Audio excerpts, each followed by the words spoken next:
오늘의 뉴스픽.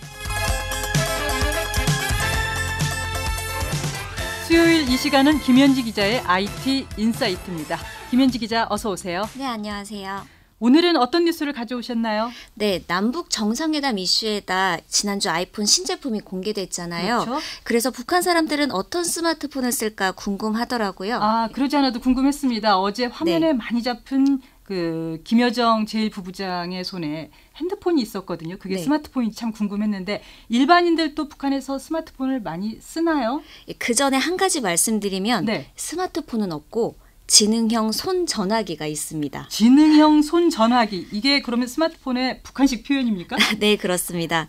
공식 통계에 따르면 2016년 말 기준으로 북한 휴대전화 가입자 수는 370만 명으로 집계됐고요. 네. 지금은 한 400만 명 정도로 추산되고 있습니다. 네, 그러면 북한 인구가 약 2,500만 명. 6명 중에 1명꼴로 휴대폰을 쓰고 있는 셈이네요. 언제부터 이렇게 스마트폰이 보급됐나요? 네, 2008년 말부터인데요. 이집트 통신회사인 오라스콤과 북한 최신성이 합작해서 고려링크란 이름으로 3G 이동통신 서비스를 처음 시작했습니다. 네, 그렇다면 이 휴대전화, 아이폰 또는 갤럭시 같은 그런 제품이 있나요? 북한에서 유명한 3대 폰이 있는데요. 네. 아리랑, 평양 타치, 터치 아니고 타치입니다. 타치, 네. 그리고 진달래 이렇게 세 가지고요. 이 중에서도 북한 청년들은 이 아리랑 손전화기 가는 게 소원이라 할 정도로 큰 인기입니다. 네, 앱은 어떻습니까? 어느 스마트폰처럼 문자, 연락처, 계산기부터 검색, 뉴스, 게임까지 있을 건 다 있고요. 대신 문자는 통보문, 주소록은 번호책, 화면 잠금은 화면 자물쇠 걸기라 표현합니다. 좀 다르네요, 표현이. 네, 그래도 얼굴 인식과 음성 인식까지 지원합니다. 근데 특이한 건 백두산 총서라는 앱인데요. 네. 여기엔 김일성, 김정일, 김정은 같은 북한 지도자의 발언이 담겼습니다. 아, 늘 들고 다니면서 시시때때로 보라 이 말인가요? 네, 북한 전문가들은 때와 장소를 가리지 않는 사상 교육이라고 분석합니다. 네, 북한의 스마트폰 기술력은 어느 정도죠? 예, 북한은 아리랑이나 평양 타치 같은 이런 폰들을 모두 다 자체 개발했다 이렇게 주장을 하는데요. 하지만 노스코리아 테크에서 이들 폰을 분해해 보니까 중국 저가 폰과 설계나 부품이 똑같았고요. 심지어 CPU나 커버 뒷면에 적힌 고유 번호까지 일치했다고 합니다. 네, 그럼 앱은 어떻습니까? 예, 북한에서도 과연 폰으로 게임을 할까 전 궁금했는데 실제로 사탕 맞추기, 고무총 쏘기 같은 다양한 모바일 게임이 있더라고요. 특히 말하는 곱슬이라고 해서 말하는 곱슬이 예, 고양이를 기르는 앱이 북한 여성들 사이에서 인기인데 북한은 이런 앱도 자기들이 만들었다 주장하거든요.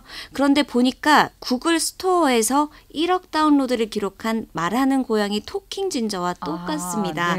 또 고무총 쏘기는 앵그리버드와 동일하고요. 예, 폰도 앱도 자체 개발보다는 복제에 가까워서 이것만으로는 북한의 기술력이 뛰어난지는 판단이 힘듭니다. 네, 북한에서도 인터넷이 됩니까? 되는 건가요?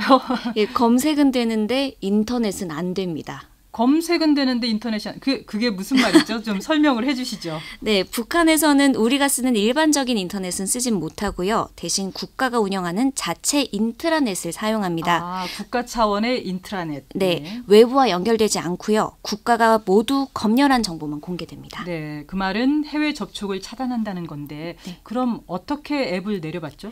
예, 이게 좀 번거로운데요. 인트라넷에서 내려봤거나 아니면 직접 매장에 찾아가서 케이블을 연결해 설치해야 합니다. 아, 그럼 스마트폰 가입은 어떤 식으로 진행됩니까? 예, 먼저 손전화기 판매소에 가서 기기를 사고요. 그 다음에 최신소, 우리로 따지면 우체국 같은 곳에 가서 통신 서비스 신청서를 씁니다.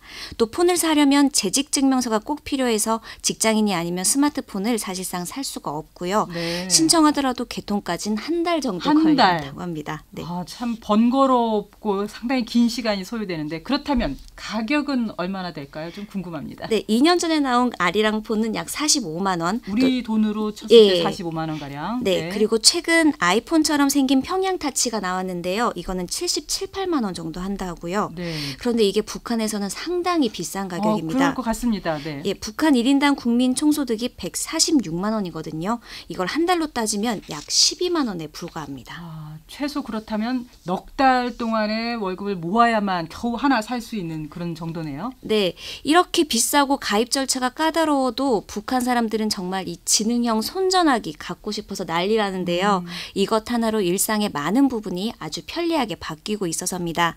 예전에는 물건 하나를 사더라도 직접 발품을 팔고 큰 돈도 직접 주고받아야 했는데 이제는 구매, 운송, 결제까지 간편해지면서 유통구조가 완전히 달라졌고요. 네. 또 젊은이들한테는 이 비싼 전화기가 연애 필수품입니다. 그런가요? 네. 예, 언제 어디서 만나자 이런 데이트 약속도 편하게 할 수 있어서 덩달아 연애도 함께 발전하고 네. 있다고 합니다. 네, 오늘은 여기까지 듣겠습니다. 이야기 잘 들었습니다. 김현지 기자였습니다.